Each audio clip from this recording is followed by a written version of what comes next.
Hi everyone.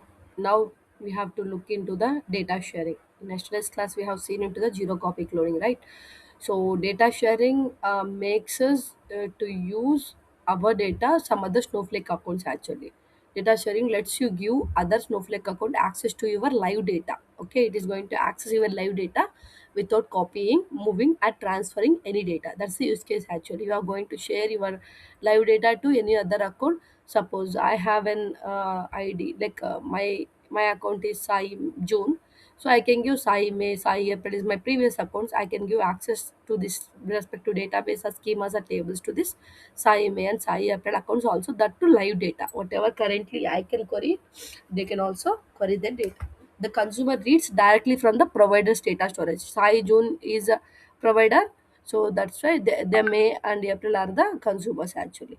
In traditional, most of the people think that data sharing is nothing but a photocopy of a book or mail. Okay, mostly it is going to involve in the ETL or EFT, a file transfer protocol. Actually, this is something else you don't want to see. But don't think that we are copying something and all. But in Snowflake sharing, so you can give an example. Like I can give that let someone read your book in your own library. Okay, so you have your own books in your library. They come to your library and they read the data, that to live access they'll be getting. That's how it will be. There's the Snowflake different sharing. Don't compare Snowflake sharing with other sharing. The little bit differentiation is there. So the key characteristics are no data movement or copying is happening, because I already told you. Consumer always see real time data. Okay, so we, because we are not giving any copies and all. Provider maintains full control actually. If any time provider have access to revoke their access to the consumers. Consumers only pay for compute. If suppose consumer is going to query our table or database, for that only he is going to pay, and storage cost under provider needs to pay. Okay, and work across Snowflake accounts, regions, and cloud provider, cloud platform. This and all is the important characteristics. If someone asks you in interview, what are the things you know about the data sharing, you can tell all these things. And what are the sharing options we have? Different like direct share we can do, and private listing and marketplace. Snowflake has a marketplace here. Okay, so through that marketplace also you can do a sharing. As of now, ignore these things. We'll have a work on the direct sharing here. Okay, and also data sharing from provider side. It means I am the provider. How can I create a share, and how can I give access to the consumer? That's how we are going to look today. So now I'm creating a share. How to create a share? Create share, share name.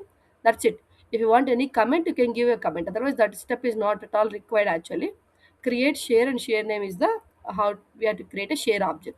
Once you create a share object, then one more thing is we have to give a grant permissions like privileges to the database to that state.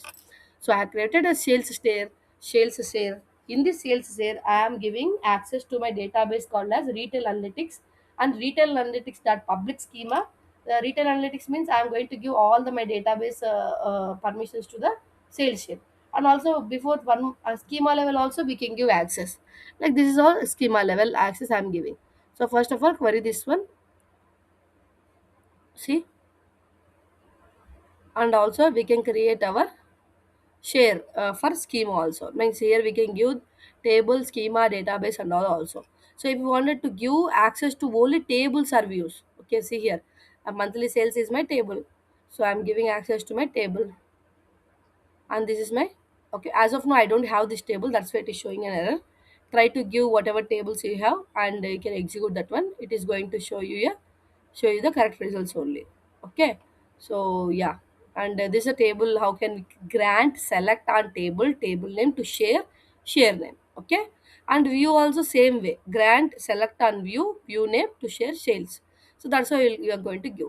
And how once okay, this share has an app privileges to access few databases, tables, and schemas. So how can we give this share access to the consumer?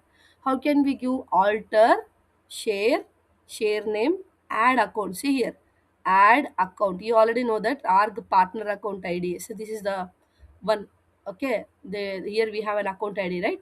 Using that one, you can create what you guys can do, right? You can share across you between both of your students actually. If you are any close friend are there in your batch, so you can give data sharing access to both of share one database with him, one more database with her. Like that, you can share your data by having the account ID and the organization ID. Okay, that's how you can create a consumer account to share the data. And also show grants, whatever permissions we have on this schema. If you wanted to see that, I can see here. So I already know that database is there, schema is there, and tables and all I didn't execute it. It just showed an error, right? That's how it will be. Okay, and this is the seeing your grants. So and one more thing is data saying consumer side, once he receives the data, what are the options he can available and he can see. So if once he'll getting the data, if you wanted to see how many shares he has, you can just have a look on show shares. Then this person is a consumer, can see his shares actually, what are the shares he have. Inbound means he is getting the data, outbound means he given access to somebody else. Okay, this sales here we created just now, right? Means we are a provider and we are giving our data to somebody else. At the time this is a provider and this is a Snowflake creation, and that's the inbound, we are consumers for Snowflake and SF sales hardened. This is the databases which we are getting. Okay, and then create database. If he wanted to create a database out of our databases or our share access, so at that time create database name from share. You have to give your provider name and give here like this. From share we can create a database as well. Grant access to roles in your account. How can we grant access to roles for account? Privileges actually. So suppose there is a analyst role. As of now I have only few roles: account admin, analyst role, DBT role, loader role. So this and all roles. So I can create an, how to create a role? Create role name. Once you create a role for that analyst role, if you give access to this share, so if we are going to give that role only, you can access that share actually. And also query the shared data. Okay, this is a share whatever data we have. Once you create a table and you can have a look from the consumer side, you can query your data also. One thing you have to remember, that data is always up to date. It is not ETL or not syncing actually. This is different type of methodology which is using.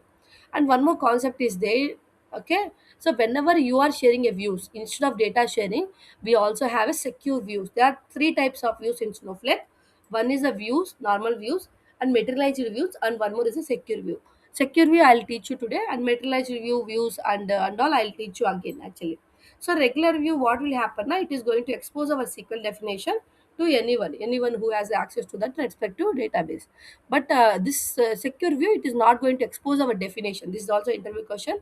So secure view is going to hide the query definition from the consumer and prevent the data leakages through the query optimization tricks. And means he cannot understand what tables we have used to build that view actually. Always share data through the secure views, never the raw tables. That's the major suggestion we are getting actually.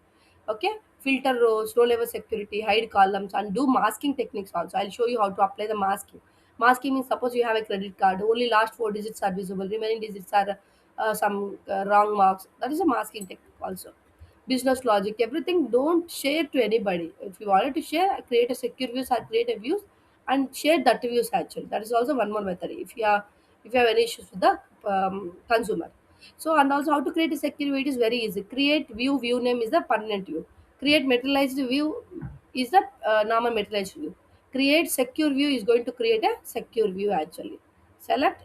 Okay, this is the query which I'm putting inside my secure view. If suppose somebody is querying this one, some other user at the time, we have given a share, but we cannot query this.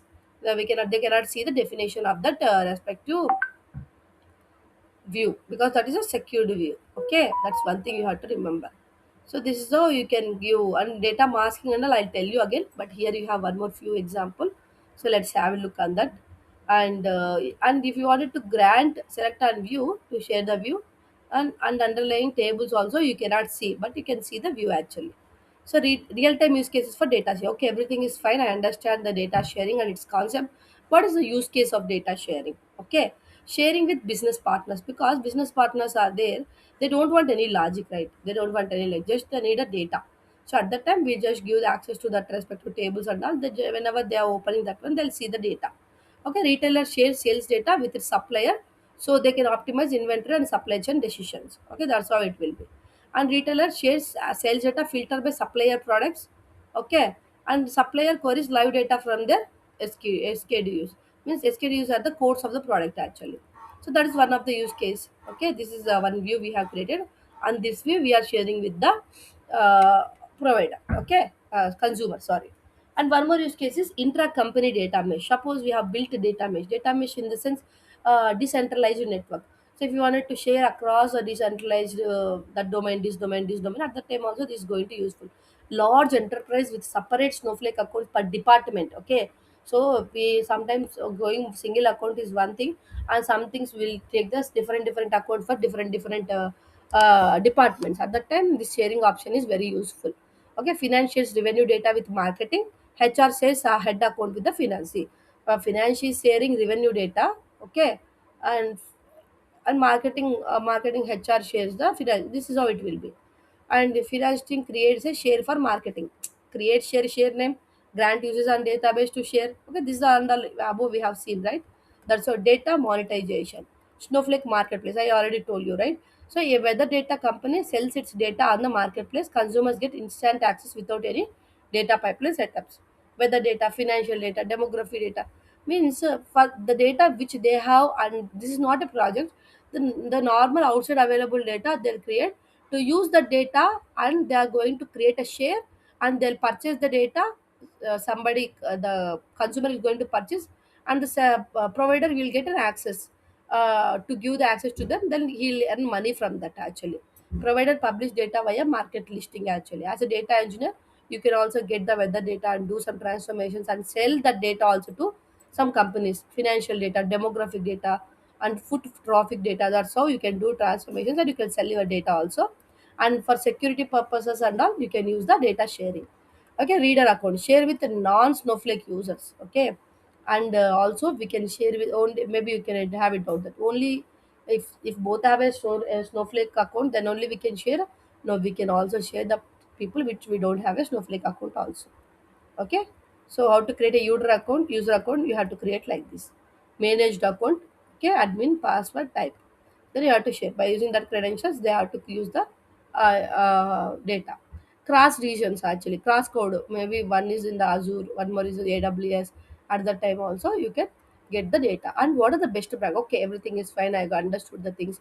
What is the best practices? Always use secure views, never share raw tables. Okay, that's one thing you have to remember. Secure views hide DDL, means whatever tables we are using. Prevent optimization based data leakages. Okay, because data is very valuable to every company, so they don't want to leak the data. Best practices too: use current account for multi-tenant sharing. Okay, suppose you are following some different accounts. At that time also you can share your data. So multi-tenant pattern and how it is going to use also, you can do this one. See, current account gives my current account data. And monitor share usages. Yeah, definitely you have to monitor how much data, because we have to pay for storage, right? Consumer will pay for the computer. Okay, this is how you can share your data usage and all. So this is how you can use it. This is a tag. If I ask you how can you monitor your data sharing, at that time you have to tell these tables, at least that is tables. Okay, so yeah, we are going to go into the Snowflake data account usage dot data transfer history, and their transfer type is replication, and like that you have to tell. Otherwise, you can go into the query history something. Okay, this is also see consumer account name, consumer organization, query data, query count, listing name. So there are lot of columns. First, try to query this table. Okay, data sharing usage dot listing consumption daily. Then you can understand. Version your okay, so this is a shares only what needed. Don't share everything. If you want table have a requirement, then share table, not a schema database. Some advanced data sharing concepts are sharing dynamic and live data. Okay, so dynamic table also you can give. Eliminate the data refresh problems. Traditional ETL, it is going to solve live data, because every day at 8 a.m. our daily refreshes are coming. At whenever the data is available in our data warehouse, the same data is available for the consumer also. Okay, for the fresh data he can have an access, no trigger, no notification, no sig needed.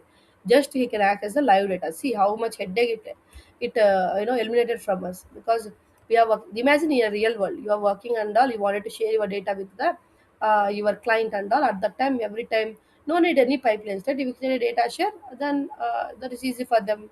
They can access the live data. Okay, multiple objects. Okay, multiple objects in the sense tables, views, secure EDFs, and different types. And row access policies, this is a little bit of advanced security policies also, how to create a policy around the rows also. What we can give access to the limited access for the table also, this is a important thing. Once you are done with the things, and you can drop your share as well. Okay, then you can see your things. And cloning versus sharing, don't confuse. Cloning is a maintaining a same it is going to possible in your same account. In this IMA only, if I wanted to create a clone in different database, I can use the cloning. But data sharing across the different accounts actually. Okay, and it has a full read and write access as well, but it has sharing as a read access only. On point in time snapshot is required, but it's a live data every time. So temporary, okay, ongoing relationships actually for the client and all. Storage cost goes diverges, zero for the consumer actually. Who pays for storage? Okay, provider is going to pay for compute. Okay, this consumer is going to pay for compute, and storage is going to pay for provider. Use cases and all for dev test backup DR you can go, and partner and marketplace you can use the storage data sharing actually. Clone data within your account for development, and share data across accounts for collaboration. See, this is a, you have to use what are the required you have to create a project out of this. And we need a project where you have user data sharing, you have to note down in a two, three points actually. Then that is more effective whenever you are teaching, you are giving an interview. Create a clone. So hands on exercise, this is a hands on exercise. So I have create a table and insert the data, and then create a table and cloning. This is a cloning actually, cloning also I have given. And if you come below, you will be getting the data sharing also. See, sharing mistakes and summary cheat sheet, everything. So this and all, whatever access we are getting, everything you can get your access actually. Just try to practice this one, and if you have any doubts, let me know. Thanks for joining. Have a great day.